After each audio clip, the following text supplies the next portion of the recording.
Hey guys, it's Jamie from Guildbrook Farm, and we're going to take you along as we do some February seed planting and some transplants and some landscaping, and I'm going to give you an update as to what's going on around here.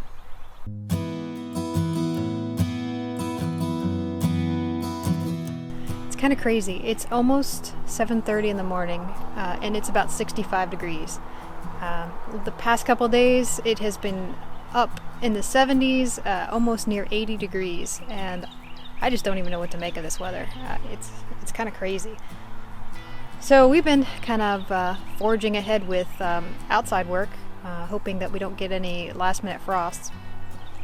So I'm going to take you along with me today, and we're going to do some February seed planting. We're going to plant some peppers and some tomatoes, and I'm going to show you the transplants that we did in January, and show you some of the landscaping that we're going to do around here. So I'm going to try and remove some of the old landscaping from the 1970s, and we're going to try and update it a little bit, try and make it a little more permaculture-y. And what else? Okay, so big news with me. There is this little store that I used to patronize. It's a little farm store that's not too far away from here. Now, this farm store was established back in the early 1900s. It's been in the same family since the 1800s, but the farm stand's been run since the early 1900s, and I love this place. All the original building's still there, and a lot of the original furniture is still in there, and this family that owns this store grows their own produce and puts it in the store. And I've been patronizing them for a couple years now, and a position just became available where they're looking for someone to help them run the store. So I raised my hand, and I took a part-time job working there, and I could not be more excited. For me, this is a fantastic opportunity to learn a little something about how to run a farm store. And not only that, but also to glean some information from some of the owners and some of the people working there. And so far, I've only been working there for about 4 days now, but I've learned so much, and I can't even imagine how much more I'm going to learn over the next upcoming months or so. So really big news there. That I'm pretty excited about. So some other big news is my girls back here, and I only have 5 of them right now. But my girls have been producing over 24 eggs a week. Sometimes up around 28 eggs a week. It's kind of crazy. So with the surplus of eggs, I'm now selling them in the local store that I just talked about. So that's pretty exciting for me. I don't have a whole lot, only an extra dozen or so a week. But the fact is that I'm now selling eggs. Yay! So that's pretty cool. And it just so happened that the owner of the little farm stand that I was just telling you about, they were digging up a whole bunch of irises that had spread out too far, and they were giving them away, and they asked me if I wanted some. So I took a whole bunch of irises, and we are going to plant them right along here, along this driveway. And I just think that's so cool. For me, I'm not very much I'm not real sentimental about things. A lot of things I don't have a lot of knickknacks and that kind of stuff. But something like that, to take a piece of that property and put it here, I don't know. That kind of makes me a little sentimental. So let me show you all of the irises that we're going to plant. There we go. We have white and yellow, and they're all mixed. So let's get started.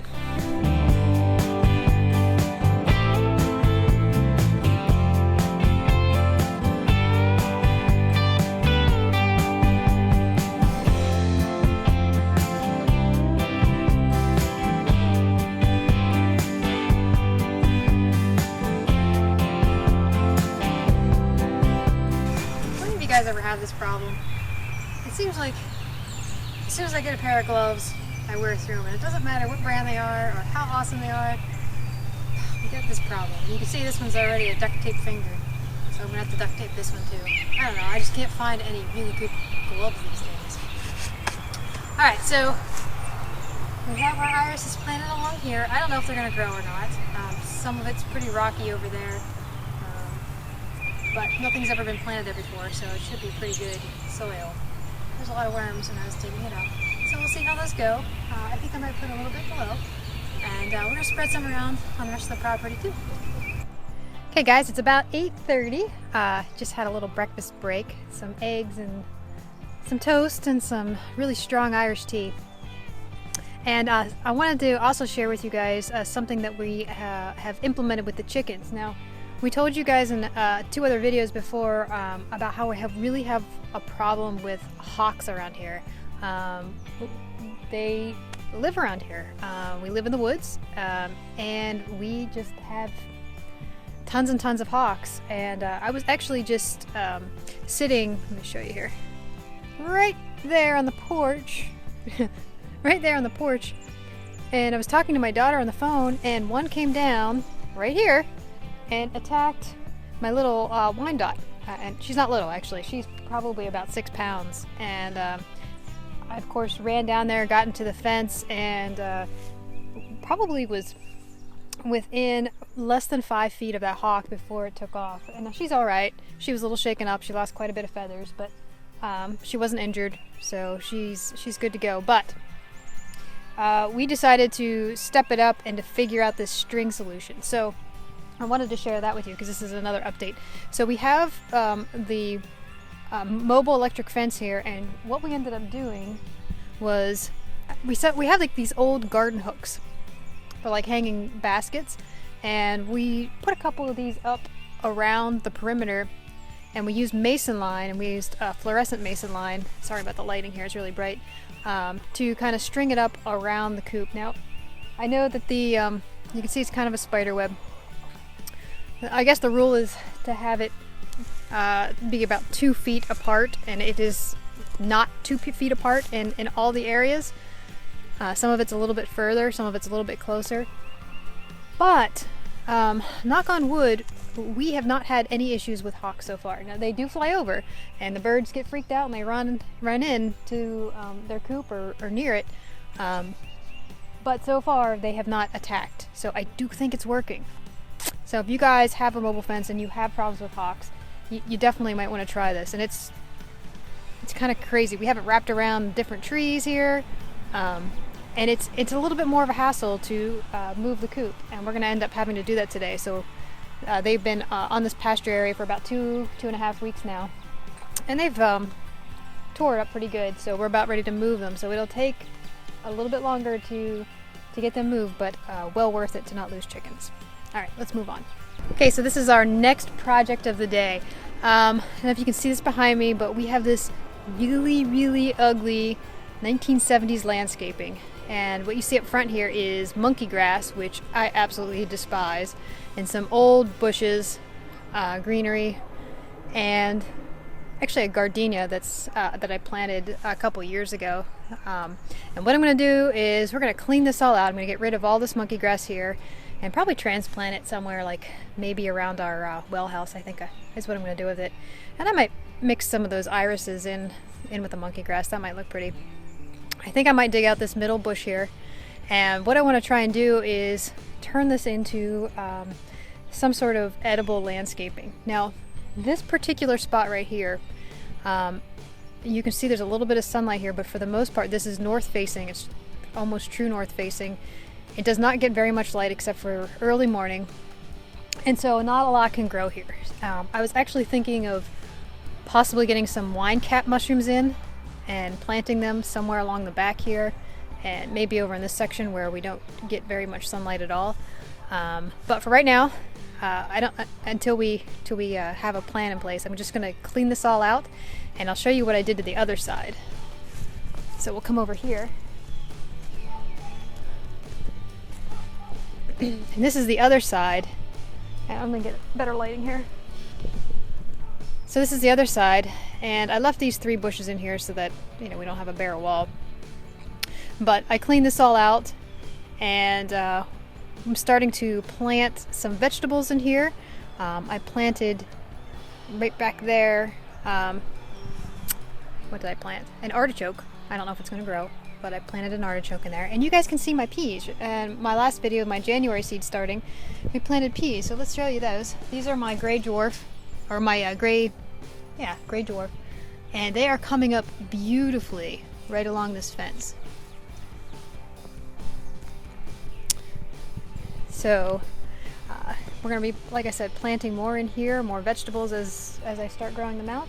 And we're going to do the same thing over here.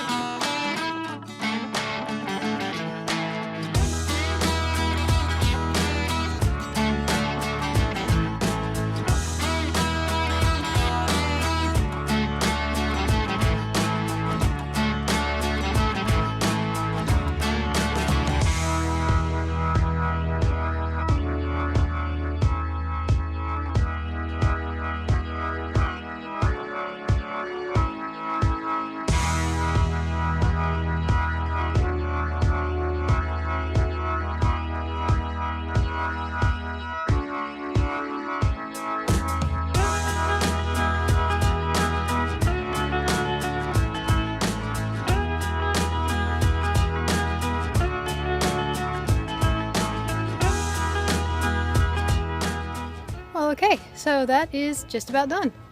We got all the monkey grass out, and I got that big old center bush out, and I actually lost the video clip where I was pulling that out. It was quite a hassle, but somehow my file got corrupted. And I don't know if you saw this, but I found a random onion just kind of growing in there, which is, hey, that's the start of my my permaculture food bed. So normally I would, what I did with the other side is I filled it in with mulch, and we had a big mulch delivery from one of our local tree companies that just delivered to us probably about a month ago.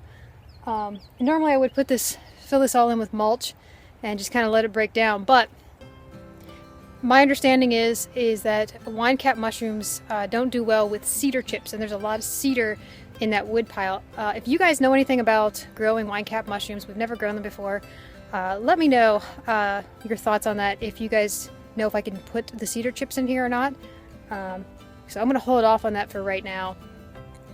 So let me know, and I'm going to do some research on my own as well. Okay, so now I need to see if I can find a home for these other trees, these other monkey grass and this other bush. So let's go see where we can put it. So this is the back of our house, and our landscaping here is non-existent. I'll show you. We got some plants down there in pots. So I think because there's nothing here and this is kind of like an ugly area, I'm just going to put that bush right here.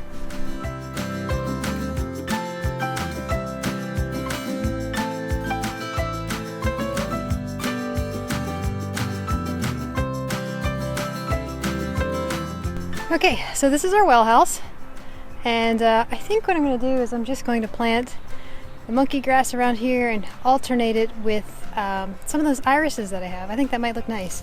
So there's all of my monkey grass, and there's a bag of irises, and yeah, so let's get started.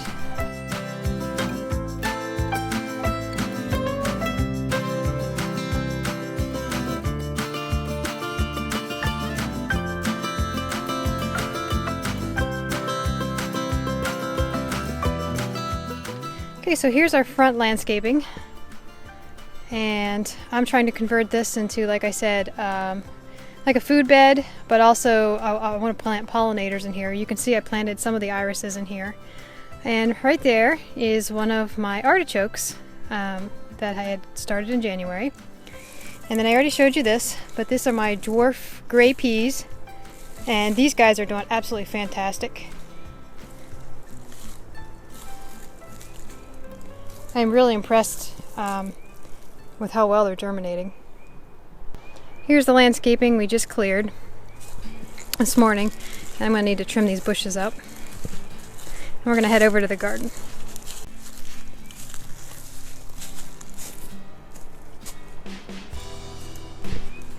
Alright, so remember I had some overflow of peas. These are the little marbles in here, and they're doing alright. And then I have my other little marbles coming up here, and these are not doing as good as the gray, the dwarf gray peas, and these are the ones that I actually had seed saved from last year. Over here under this is all of my cabbages, Actually, this is cauliflower in here, and then cabbages, and then we have some broccoli. And the reason I put it under here was hopefully it will prevent some of the moss from laying eggs. So we'll see how that works. Over here are is some garlic that I had planted in the fall. And then over here is just some randomness that I had planted last fall. So I still have some kale that's coming up, and mixed in there is carrots. Over here I have I think it's called Chanterelle carrots, and then here are the cosmic purples. And then down here I have some turnips. And those were also planted last fall. This here is where I want to have my permanent asparagus bed. But I think I'm going to just start the seeds here and see how that goes. I think normally what you do is you start the seeds in a different container, a different piece of or place for soil, potted soil, and then you just transplant them to the permanent place. But I think I'm just going to start them here and see how they do. So we're going to do that a little bit later on today. And then around the corner,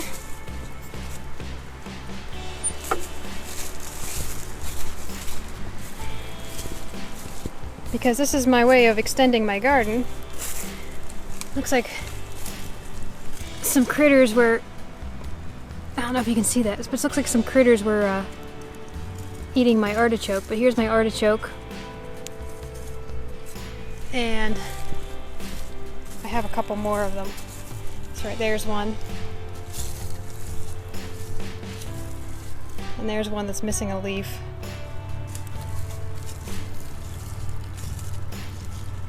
And there's one. And there's one that has a leaf chewed on as well. And there's our last artichoke.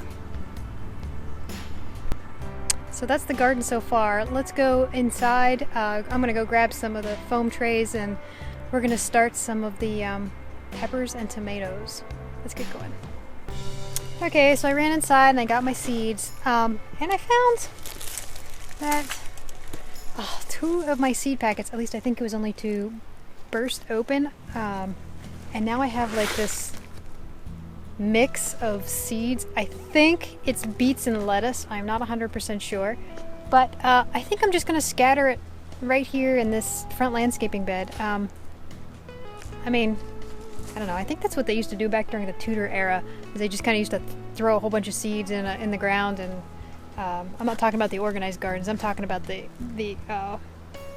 pauper kitchen gardens. I think they just used to throw a bunch of seeds in the ground and see what happened. So that's what I'm going to do. I'm going to throw all these seeds in this little patch right here, and we'll see what happens. I'm curious what you guys do, if you guys have some seed packets that kind of burst open, or maybe you guys don't have that at all because you're too organized. I don't know. I'm not organized when it comes to seeds. So anyway, I'm going to throw mine in here. I'm pretty sure some of you probably just cringed at that, didn't you? All right, let's go around back and we're going to plant these other seeds. Yeah, Jeremy working on my car. We're just going to go right over here.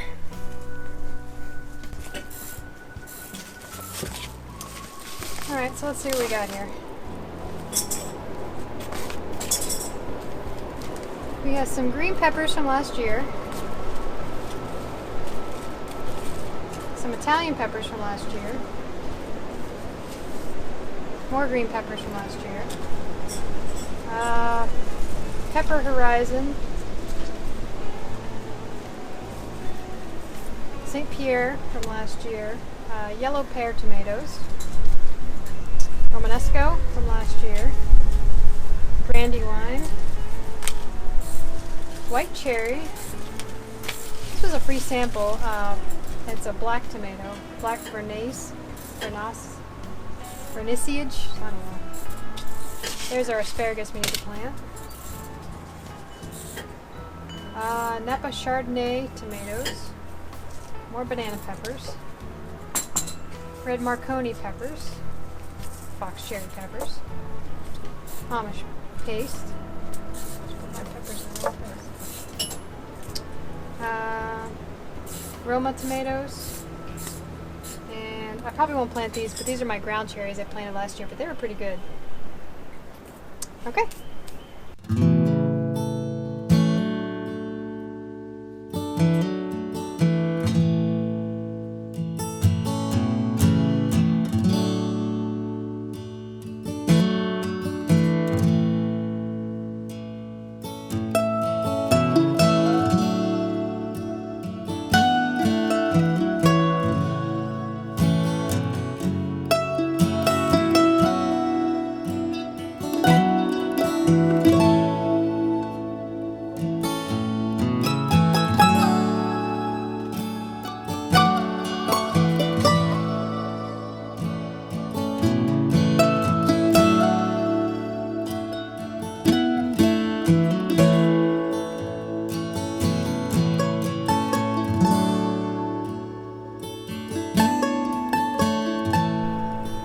There we go.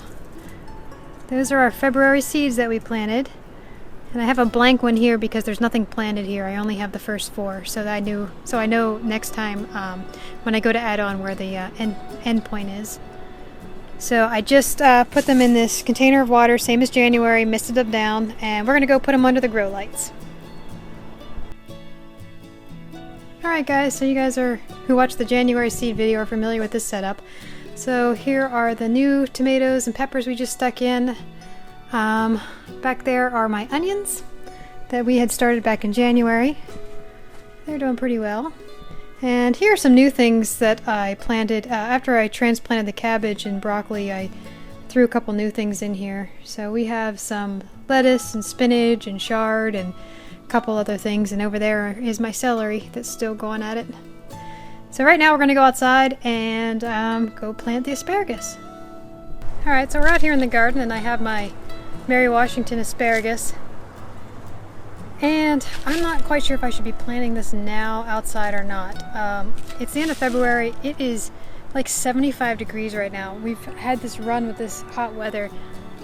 I don't think it's going to freeze again, but what do I know? But I'm going to try and sow these anyway. Now this does say that it does need to be transplanted after the first year. So I'm going to plant it in this bed and then we'll worry about transplanting them and spacing them out, I guess, next year if they grow.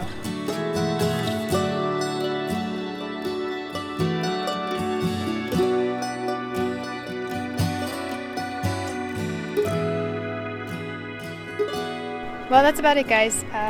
This was our February seed starting and transplanting. And yeah, I'm kind of tuckered out. It's about 3 o'clock. I'm gonna go get cleaned up and start dinner and just call it a day. So if you like this kind of stuff, like and subscribe. If you guys have any questions or comments about what I was doing here today, go ahead and leave those below. And yeah, thanks for hanging out with me today. We'll see you in the next video.